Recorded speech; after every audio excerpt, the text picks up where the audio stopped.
Well, what's going on? Thank you so much for checking out this episode of the Next Gen Ministry Coaching Podcast. I'm so glad to have you here. And this is going to be an amazing, amazing episode with the none other than the amazing John Rush from Elevation Church. He's an incredible leader in the youth ministry space. He's been a big influence in my life in the way that he leads his ministry. And he's really a pioneer in a lot of areas, as you're going to find out. And he's up to a lot of really amazing things, not just at their church, but on the side, just engaging the next generation with the gospel. So enjoy this episode. Thanks for tuning in. And wait, one more thing before we get into the episode. If you have not had the opportunity to go to nextgenministrycoaching.com and get your free 100 ways to grow your youth ministry resource, I would highly encourage you guys go on there, get your guide emailed to you, and I pray that it's a blessing to you, just to take some ideas, take some concepts, and apply them to your youth ministry to start growing and get some more new students engaged with what you're doing. Thank you so much. What is going on? We have John Rush on the podcast this morning. John, it's good to have you. How you doing today, man? Hey, thanks so much for having me, Ryan. I'm great. I got my coffee. I got my probiotic energy drink in me. I'm good to go. I love it. That's awesome. Yeah, we're doing the early morning show. We're doing like the morning call-in radio deal right now. So early morning for both of us. But John, let's get right into it, man. Tell us a little bit about yourself, how you got into ministry, and what you're doing now. Yeah, so my name is John Rush. Jonathan Rush, but you can't call me that, only my mom. I'm married to a woman named Amanda. We'll be married 8 years in August of 2023. We got two little girls, an almost 4-year-old and an 8-month-old, Selah Rose and Zaria Zeal. And we got a dog named Daryl. We had him first. He was our first kid. He gets a lot less attention now. So maybe someone should adopt him. I don't know. He's okay though. He's safe. We have been on staff at Elevation Church in Charlotte, North Carolina for the past 3 years, 3.5 now, I guess. 2023 is flying by. And prior to that, we met at a leadership training school in Rockford, Illinois. And that's where we met at a church called City First Church. And we were there for 10 years, served in their youth ministry there before coming out here to Charlotte. Some of the best years of our life were right there in Rockford, Illinois. I got 815 tatted on me. My daughter was born there. Some of my favorite people in the world, student-wise, friend-wise, are still out there. And then prior to that, I lived in Minnesota till I was 11, and then I went to middle school and high school in Orlando. So I've been everywhere except the West Coast, and I'm a Vikings fan.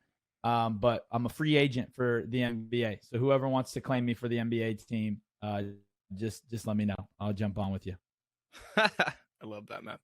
So tell us a little about what you're up to right now over at Elevation. I mean, it doesn't take very long of watching, following you guys on social and everything. Like, you guys are up to a lot of stuff. So give us a little bit of update on what you guys are doing right now. Yeah, I mean, at Elevation right now, in January, we made the decision to bring all of our campuses to Wednesday nights, bring all of our e-groups, which we had a small group space model with about a once a month large form gathering.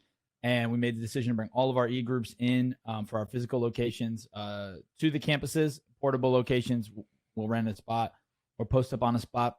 A huge vision behind that just being that there's just power in unity. There's power in across the board being able to say, if you want to get your student connected, 7:00 Wednesday nights at the campus, as well as just seeing the need for the opportunities for being able to have all your leaders there in one place. You're training them, you're discipling them, you're seeing them as you come in. It helps build rhythms for our larger gatherings. And then also safety is a big thought in our mind, just in terms of making sure that as we grow, we're prepared for that growth and that we have all the necessary safety procedures in mind. So what we're really focusing on is helping just establish, what does that look like? And so we're starting really small, thinking inside the box, and really, instead of trying to launch with large worship experiences at our campuses, really trying to make sure that we get in the rhythm of gathering there. And so, yeah, it's a big shift, which I feel like that's all that I've ever known ministry to be, is we just, big shift after big shift and trying to figure it out and hopefully find the thing that you land on.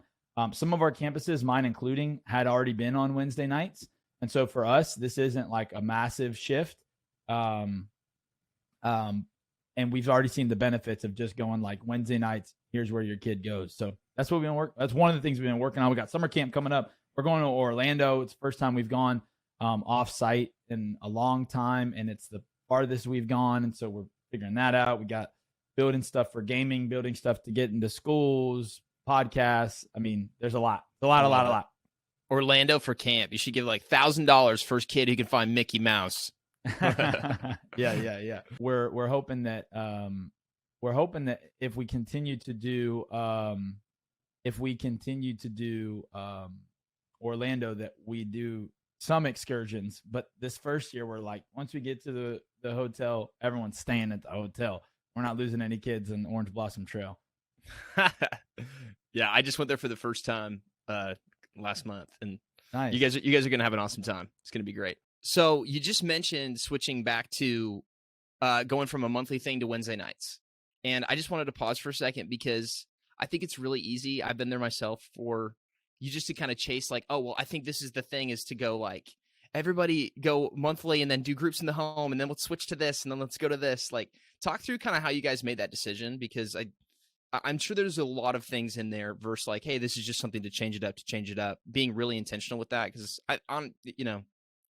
I have made plenty of decisions based off of just wanting to keep up with trends versus what was actually like the value and to be focused on the vision for my church specifically. So maybe give us a little insight. How did you guys make that decision, and what's some wisdom that you would have for leaders who are trying to think through like, how do we make these big calls like that and navigate change and not just jump from thing to thing?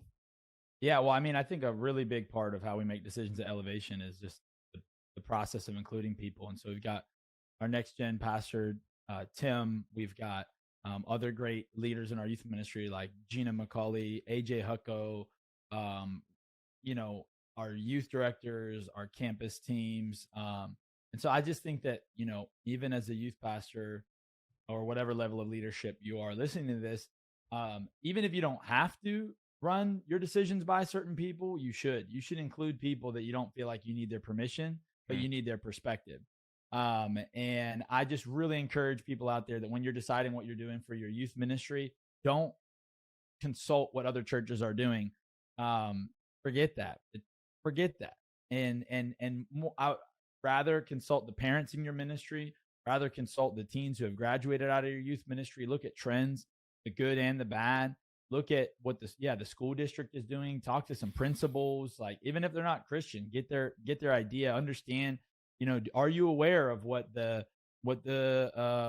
average weekly commitment of a sports team or a musical or National Honor Society or any of those things are? There's just a lot better questions to ask than what's Elevation doing or what's Church of the Highlands doing or what's, I remember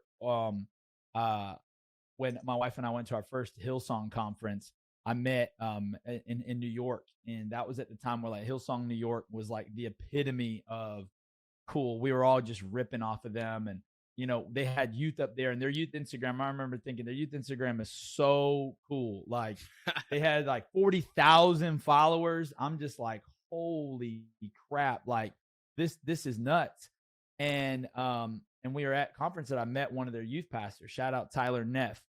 He's not there anymore. But I just remember asking him like, man, how you guys, man, it looks so cool. And well, you guys are really popping off. What are you doing? And he's like, yeah. He's like, well, it's really great that 40,000 people who don't live in New York think we're cool. He's like, but really right now, we're just trying to focus on reaching kids in our city.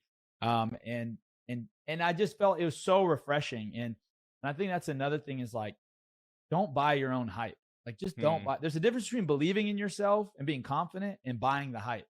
Like sometimes we will get a compliment. There's a difference between the insecurity of like putting off compliments. I think you should like welcome compliments based like you should do that. My pastor talks about the idea of counting your lions, meaning that when David was standing in front of Goliath, he had this confidence to say, hey, I've killed lions. I've killed bears. I've defended the sheep. This is what God has done in my life. This is who I am. Like there's that confidence versus like someone's like, yeah, man, it just looks like God's really doing the powerful move in your ministry. And you know that it's actually a tough season, and you just, yeah, man, yeah. Like, just don't buy your own hype. And I think that we shouldn't buy into people who buy their own hype, and we should have better discernment. I was asked on a call, I was doing a coaching call with some youth pastors from around the country, and someone asked, like, what's one big thing we need to change? And I said, I think youth pastors need better heroes. I think we need to redefine what it means. The people we look up to, the people we say, I want to be like that, because just because it looks good we know this just because it looks good on Instagram. Yeah. But I think there's a difference between knowing something in your head and receiving it in your heart and then living it out in your life. And I think we've got to just get some better heroes. And so I think those are some of the things that led to us like making that decision in the process of getting there. Yeah. Well, I mean, just to the confidence thing, don't you think a lot of young leaders, and I felt this for a long time, my first few years in ministry, I didn't go to Bible college. I didn't know what I was doing. I had a heart for kids and I had a heart for making disciples. And I'm like, I was pretty good at faking confidence and feeling, and not because I like cared as much about my image, but more I just felt the pressure of like, I've got to show up every week and I got to like, at least, not like pretend to be somebody that I'm not, but I mean, talk through like, how do you navigate that? Like, what's wisdom there as far as, even because I think that influences the decisions you make in programming and everything. Yeah. And not pretending you have it all together, but I don't know. What are your thoughts on that? Yeah, no, it's great. For me, one, I didn't go to Bible college either. So I can definitely relate to that feeling of like, I don't know what I'm doing. I feel like there's a lot of times in leadership, even now, where I don't feel that way, And the thing I want to encourage someone with is that sometimes when anything we do in this current season reminds us of pain or awkwardness we experienced in a past season, we reject it. And that's why so many pastors, not just youth pastors, are not activating innovation in their church, because going on Zoom for the first time was and is, and trying this thing with social media or trying to launch the food bank network or trying to whatever. If you've never done it before, it reminds you of other times we've never done it before. And we can kind of associate that negative feeling with the only the bad parts of that season, instead of associating with, but you learned, and you pushed through, and you grew. And so I think I've learned to try to like embrace those negative feelings, because it probably means that I'm up to something or on the precipice of something. It's easier said than done. But I think it's helpful for someone to hear, I don't think the negative feelings go away, but your perspective on how to handle them does. I think in terms of that confidence you're speaking to, I related also to being a dad. I didn't have a dad growing up. I had little glimpses here and there between some of the times when I was with my dad. I had two different stepdads, but all in all, like, I never really had a consistent father figure. So here I am parenting two girls. And if every time I'm parenting them, I'm just focused on what I don't know, and I'm like, I don't know yet. I have to, man, when I'm at the plate, I got to swing, batter, swing. You got to swing. Okay. And when I'm in front of my daughter, I'm going to be the confident dad God has called me to be, even though I don't know how. But then wisdom says I should have an awareness of my lack and still proactively be seeking to grow myself in that area. I think for a youth pastor, if it's Wednesday, Friday night at a football game, you are confident, and you should borrow your confidence from the Holy Spirit and the power of God who put you there. But then you don't rest there, because then on Tuesday, you're getting mentored by the older guy in the church. You're getting poured into by the successful business leader. You're reaching out to your leadership saying, hey, I need to grow. So I think it's like, when you're in the moment, you gotta own it. But behind the scenes, you got to work on your development. Yeah, that's huge. And that probably speaks a lot to the culture that you're in. So I'd love to talk a little bit about what you guys are doing to develop team, to build team. You mentioned, you're doing coaching with other youth pastors. That's obviously the purpose of this podcast, is to provide an outlet for that, for people who don't have it, resourcing, coaching. That's huge. Because without development and without great team, we're sunk. And I don't think you got to do this for very long to know that. So tell us a little bit about your team. Yeah. So, I mean, our church is broken up between our central team. I shouldn't say broken up because that sounds negative. It's organized. Yeah, what happened there? Just bad breakup? It's organized in like a central ministry team and campus teams. So the campus teams are the youth directors and staff on the ground that report to their campus pastors that are executing the relational, boots on the ground aspect of ministry. And then our central team is a lot comprised of programming, content, curriculum, and so the goal is that they work in tandem. When I first got here, I was on the central team, but now I lead our broadcast location youth ministry, and so I kind of like I love the seat that I sit in because I kind of get to be involved in both. But on our team at Valentine, I've got 2 other youth directors on my team, and then I also oversee our spiritual development and our adult groups at our broadcast location as well. So I've got 3 e-groups directors that are on my team there. And so, yeah, it's, content, graphic designers, we're really blessed to have some of these things that when I was in Rockford, like I designed my own shirts, I designed my own booklets, I printed my own everything. I edited my own videos, for the most part. And so I've lived both sides of youth ministry.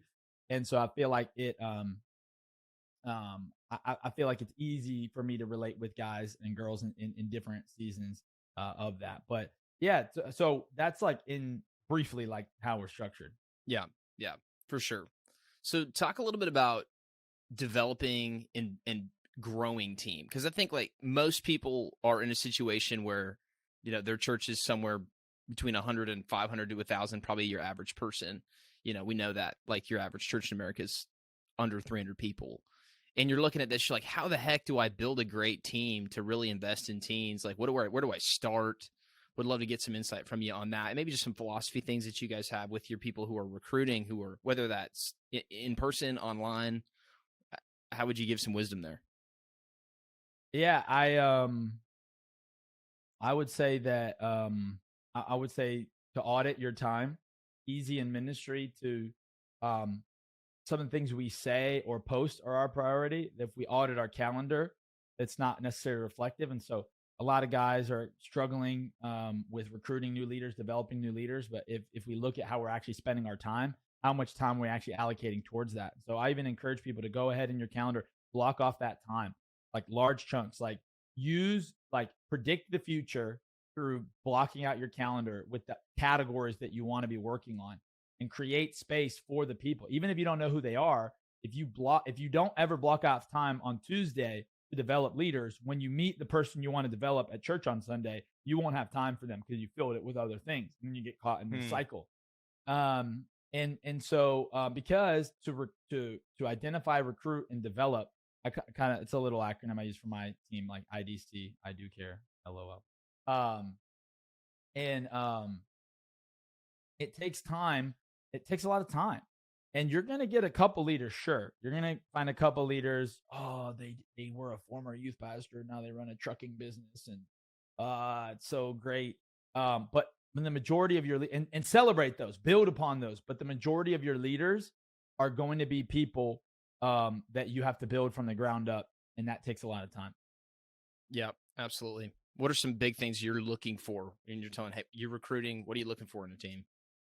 Yeah, I mean, I think if this is the age old thing. Like we hear it from people like Carey Nieuwhof and Craig Rochelle and big scale leaders, and I think sometimes I don't know. It's easy to write off their advice because we're like, oh, well, easy for you to say. But one of the things we hear a lot is that if you're looking for people who aren't busy, you're looking for the wrong people.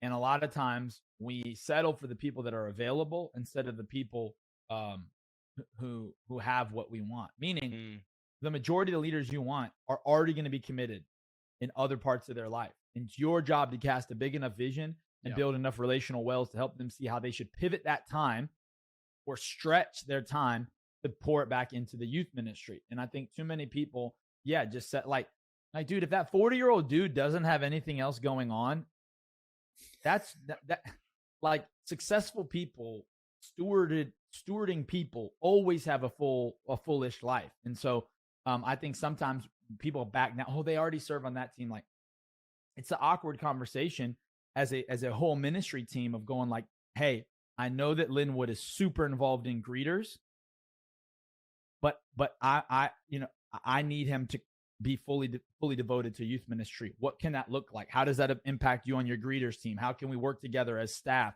and shift it instead of putting Linwood in the hard spot of having to win at both or saying no for him? Those are some of the things. I don't look for availability. I look for the character. I look for the people skills. I look for the work ethic. I look for the teachability. I don't look for young people. I don't look for old people. What I don't like is people who think that it takes a special calling to work with middle schoolers. I just think it's a decision that you make. So yeah, those are some of the thoughts. Yeah, I love that. I think what you're saying is huge. Just the vision piece, and not saying no for people, and looking for people that already are serving in other areas. Because, like you said, those are going to be high capacity people. How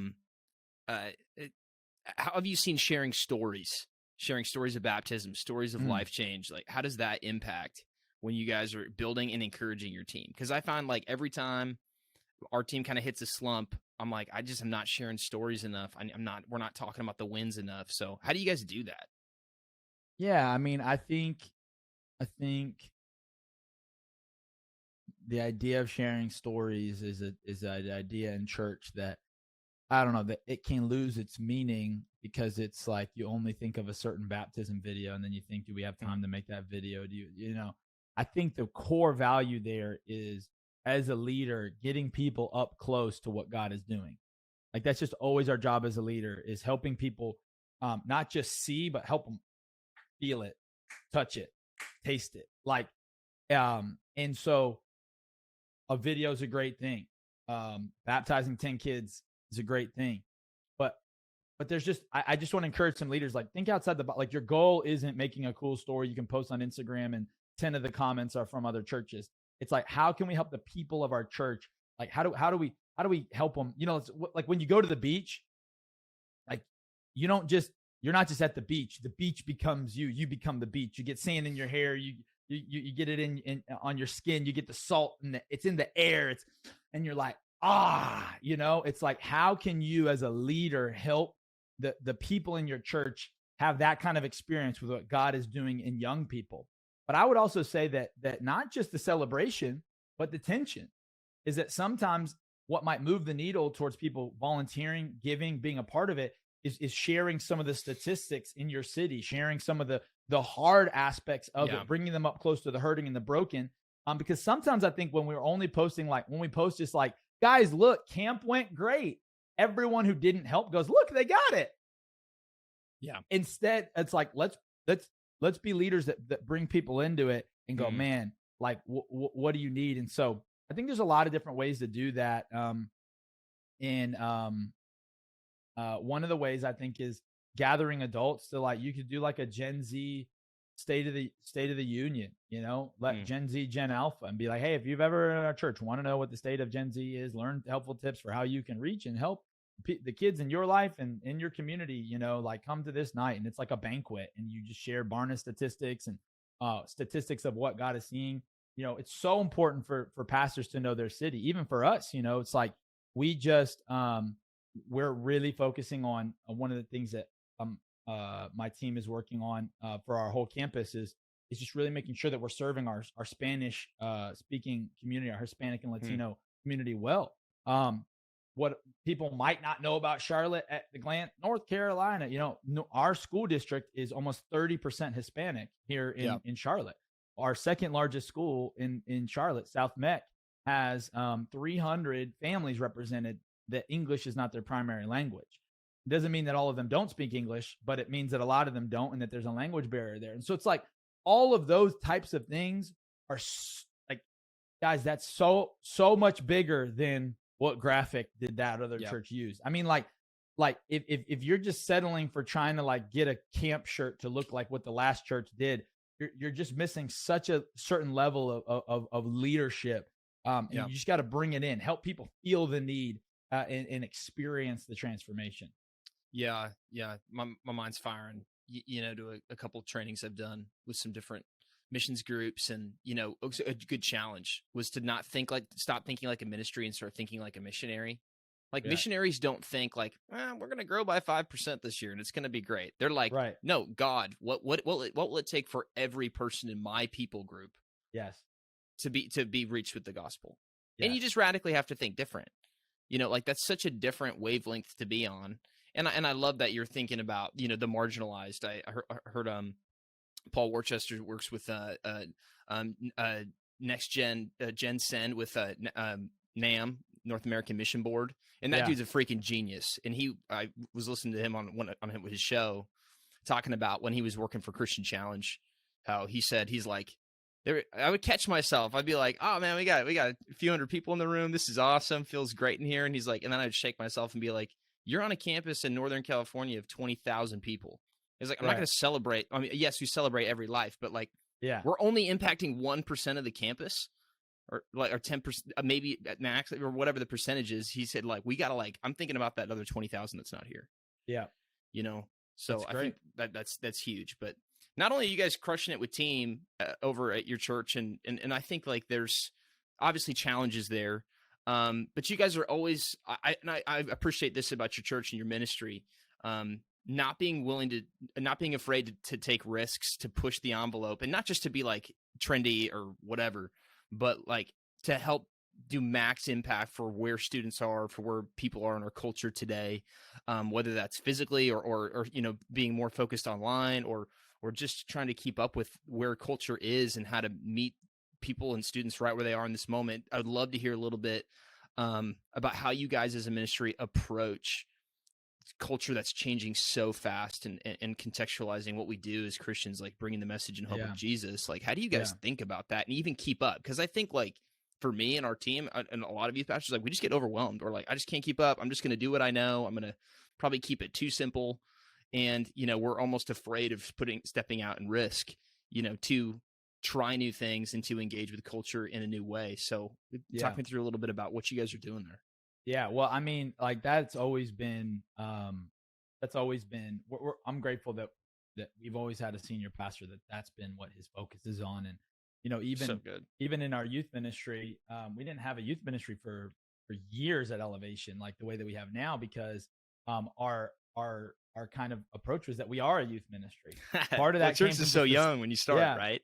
Church is so young, but even the style, where we're doing creatively what on Sundays, what most churches are trying to do for their young people. And so it's like, why would we split the difference? And obviously as we grew and as people's kids came onto the scene, we needed to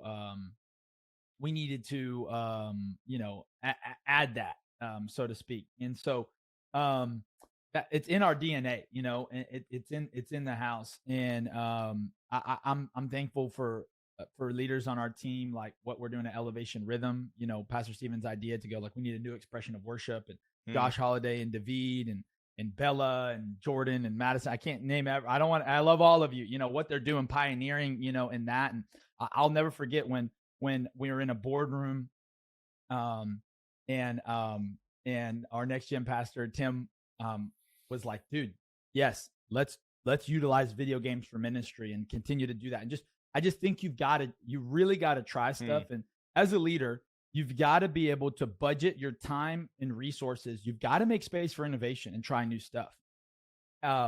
You got to know what your stable thing is. So for us, it's like, as innovative as we are, like I told you, it's like we're working on building culture of our e-groups and our leaders. Like we're still always working on, I don't even want to call it the main thing, but I would say like the foundation, the core stuff. We can never graduate. I don't think you ever graduate beyond like leader training and recruiting leaders and all that. That's just like, that's the basis of what we do. But you've got to create some margin to allow yourself to fail. I think the key to innovation is creating space to fail. Creating space where you're going to try something and there's not an immediate return. Too often in church, we only operate and execute on things that have an immediate return. And that's why we stick to some of the same old principles and processes, because it has an immediate return, but far less fruit. And so we're still stuck in spending $5,000 on inflatables, getting some pizza and popcorn and printing flyers as the only way to reach out to students. And because it still has a return. Now, it's not the return that it once was or could be, but we can stay stuck there instead of saying, hey, we're still going to do some of that stuff, but what other new things are we trying? And I think when it comes to reaching students and discipleship is number one, we have got to help Gen Z and Gen Alpha and the whole church understand that discipleship and evangelism are interconnected, intertwined. Yeah. And I think that sometimes in our effort to have more substance in our youth ministries and not be all hype and, you know, all the things that we know we're trying to correct back from some overcorrections that we made in another season. I would say in America youth ministry, we can't get so caught in like, we're going to make some Gen Z Bible scholars that we don't also have a heart to reach the lost. And how sad will it be if we educate the crap out of our current students beyond their ability to activate it in the lives of other people or in their everyday lives? And how good is it if we have all these Bible scholar Gen Z kids, but they're not going to their schools being the hands and feet of Jesus? And so I think discipleship and evangelism, you got to teach them at the same time. And you've got to teach them as similar ideas. You do not get one without the other. So much of what drove me as a 16-year-old to grow in my faith was the reality that there were other people counting on me to bring Jesus to them. You know, my testimony of overcoming pornography and masturbation as a 16-year-old was I had a youth pastor who, when he invited me to my first ever student leader thing, he helped. Shout out Garrett, I love you. He did a teaching on how some of the things that we hold on to in our lives, the sins, slow us down, Hebrews 12, entangle us, not just from experiencing Jesus for ourselves, but they slow us down from helping people avoid hell and reach Jesus. And he asked a question. He said, what things have you allowed to stay in your life that are slowing you down from helping people avoid a Christless eternity? So good. That's what made me go home and say, I got to get porn out of my life. I got to get sexual. I got to. It's not about me. And sometimes we only teach our students how to advocate for themselves, which we should. But there's something that God has put in humans that say, when you put a mission on their heart, you'll actually grow as a human beyond, you know, like what's the thing? Dad strength, you know, it's like strength that a dad could only muster for their kids, or like, you know, it's like the stories of a mom flipping a car, real things, or like just what I've seen mothers do in general. Oh my gosh. It's something that God has put in humans that goes beyond it. And so our principle of evangelism that we've got to work on is we got to keep a culture of, hey, come to church, do not forsake the gathering. Hey, come be a part of the people of God. You know, clearly at Pentecost, it showed the value of Peter just preaching to a crowd of people and all the salvations. That is a very much so working strategy. But the piece I think we've got to work on in the church is not just waiting for people to come to us, but us going to where they are, and in person and digitally. Yeah, I love this Robbie Gallaty quote. He's the man. He wrote several series of books on disciple making. How he's like, I'm not like all about disciple making and discipleship because I'm not about evangelism. He's like, I just don't want to be the only one doing it. So he's like, that's why we have to do that. And it's just Matthew 4:19. Jesus is offering you the coin of following him. He's like, you can't follow me and not fish, dude. That's so it's good. like you can't split this. You can't split a quarter in half. You know, it's like it's just baked in day one. They had no idea what that meant. But I'm like, it's just is what it is. Jesus is like following and fishing it's one and the same. So, and I'm with you. Like that was the only thing that stopped me from, you know, partying my whole way through school was being challenged by mentors. People saying like you can do that. I'm not saying you don't love God, but like do you want to do something great? Do you believe that God wants to use your life to change the world? And I remember my mentor asking me that. I was in a freshman Bible study with, and I looked at him and I was like, no. Yeah. I don't really think I believe that. He says, well, it's true. And if you let him, he will. And I'm like, oh my gosh, I just never had anybody talk to me like that. So I love that. I love your heart for vision casting. I want to get a little practical just before we transition into some other stuff. How do you actually have those conversations, maybe from the stage, but also like with your team? And how do you help your leaders have those conversations and activate that in students? Because I think like it's easy to do that in a preaching context where you're like, you know, like you're on mission. But like when it comes to actual conversations, like you said, a mentor telling you something like that hits you to the core yourself. What does it look like more on the day-to-day, like just dripping that vision into students? Yeah. I mean, I think a lot of leadership questions regarding connecting with people is solved through friendship. Like Jesus went out of his way to establish that he was the Son of God, establish that he was Lord, and that he was our friend. And I think that sometimes we have leaders who are trying to run so far away from friendship. We have people that are running too much to friendship. You're too close to your people. You don't know how to do. It's not one or the other. It's both. And what I mean by that is, if you were getting marriage advice from someone that you knew had a bad marriage, you're like not listening to you. I shouldn't listen. Because even if the fruit is good, the root is rotten, and I got to be careful about that. Meaning, like, even if they're handing me like advice that sounds good, it's coming from ultimately a tree that's not producing it. Right. Same thing with diversity and inclusion. Churches hire one woman, one Black person, one young person, and they're like, "Look, guys, we did it." And then they'll like jump on a podcast or act like they did something.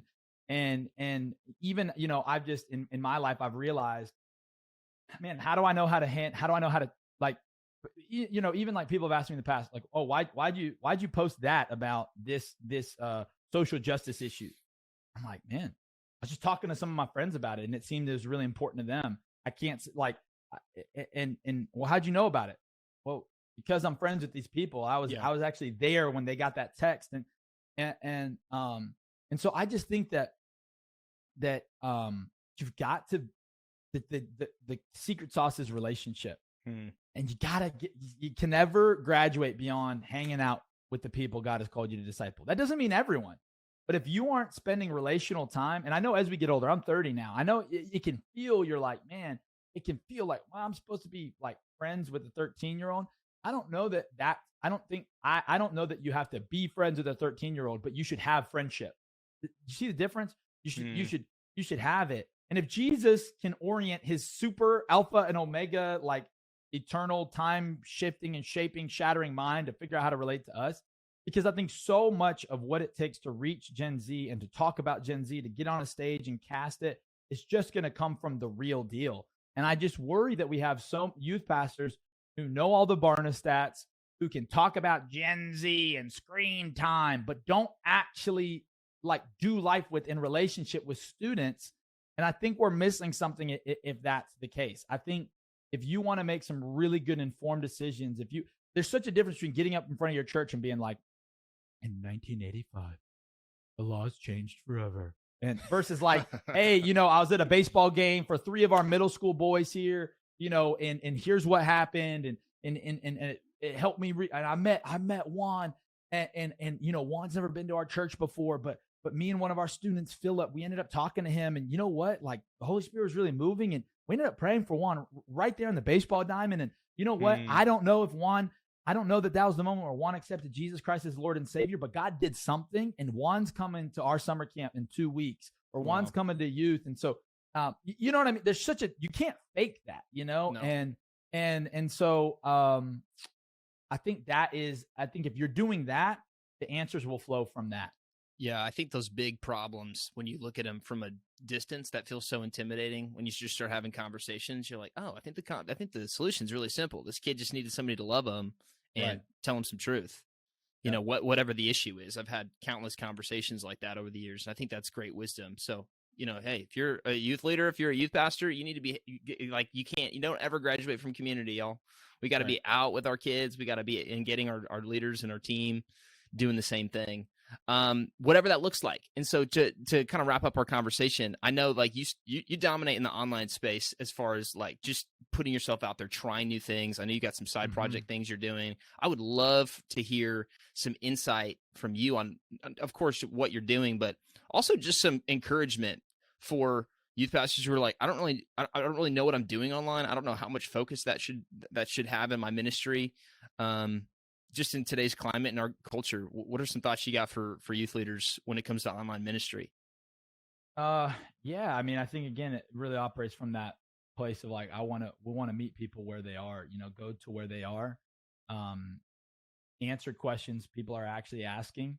A lot of the mindset I put in when it comes to online content is going like, what are kids typing in the YouTube search bar? And how can we help there be Christ-centered individuals at the other end of that search button.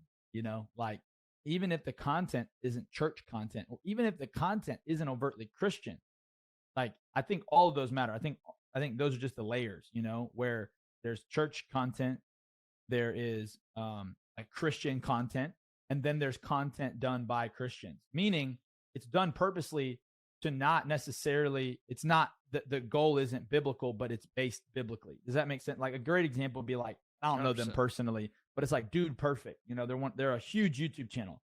Vast majority of them, as I understand and have seen online and heard from people that know them, is they're Christians. Now, that is them filling their sphere, and so that's important. And so I just think it's like, 95% of 13 to 17-year-olds are using YouTube on a daily basis. And I'm sure the statistics for TikTok and Instagram, unfortunately, Snapchat is still very popular. I only say unfortunately because even when that thing first came out, I'm like, an app designed on messages deleting after a few minutes, it just sounds like a recipe for disaster. Sounds like. I remember I was a senior in high school when I downloaded it. I was like, this can only be used for evil. This is crazy. Obviously, it's evolved a little bit. Yeah. I've been having some great conversations with my AI guy. It's who I named him. We've been back and forth. I appreciated you guys' post. I commented fast for Snap AI. He's getting saved by the end of the year. I love that. Let's do it. But yeah, I just think the greatest framework, I think, for people is just understanding that as Christians, we would never look at a city or a group of people and say, it's too messy to reach those people. It's too hard. It's too dark. The cost to myself will be too high. So we got to just circle the wagons and get out. You just never hear that from a Christian. Yet, in the area of social media, we talk about it like that all the time. Oh, I just got to fast.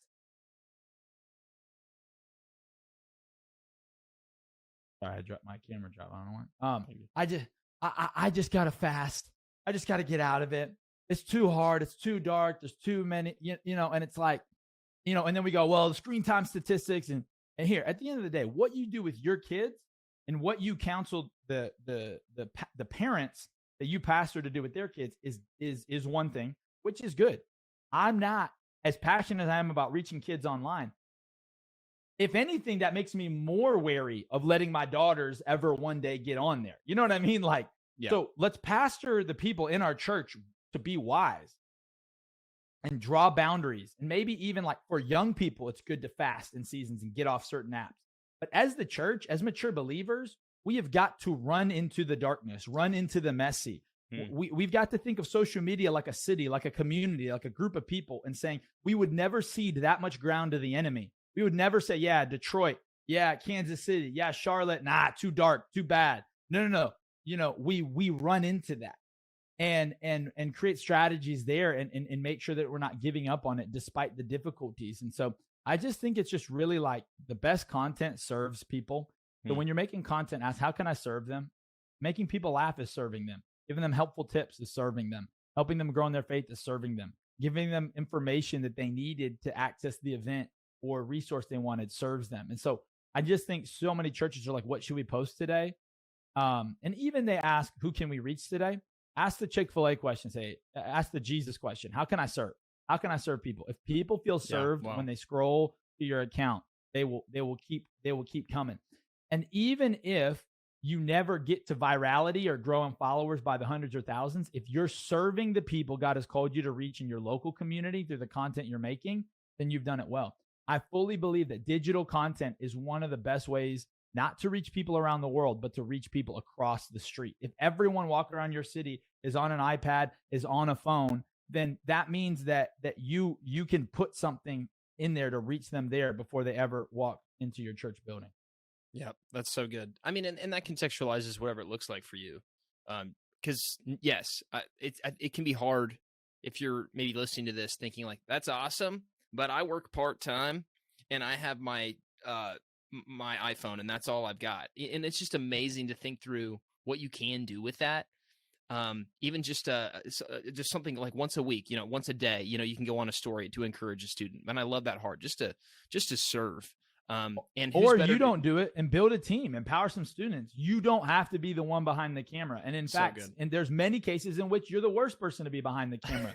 It's not about who does it. It's about the fact that you lead it to exist and to happen. That's so good. Tell us a little bit about your side, your online ministry projects, things you're working on. I would love to hear a little more about that. Yeah, I mean, I think anyone who's been on church staff for a while just realizes that there are certain things that God puts on your heart that are beyond the current scope of what you're working on for your pastor, for your leadership. And I've found that for myself that one of the things that will help me be the most faithful to what God has called me and what my pastor has asked me to do right now is actually creating space after work, in the mornings, on the weekends, to find space for those passions. I think that sometimes church leaders, it can be easy to be defensive towards those things because some people have given themselves to their side hustles at the expense of their primary calling. The way that I view it is this is what I do for fun. I'm a creative nerd. I made videos, edited videos, and designed and was playing video games. Like, I'm just a freak. I'm a weirdo. I love preaching. I love organizational leadership. I love all that stuff, but I've also always loved video games and learning After Effects and all these things. And so that's the overflow of what Project W Key came to be. And it's my YouTube channel. It's on. We do our short form on TikTok as well. But it's just, the goal is to be a divine guide to the internet and helping have full send conversations around trending and timeless topics. The W key in video games is the forward button in mouse and keyboard. My middle initial is W.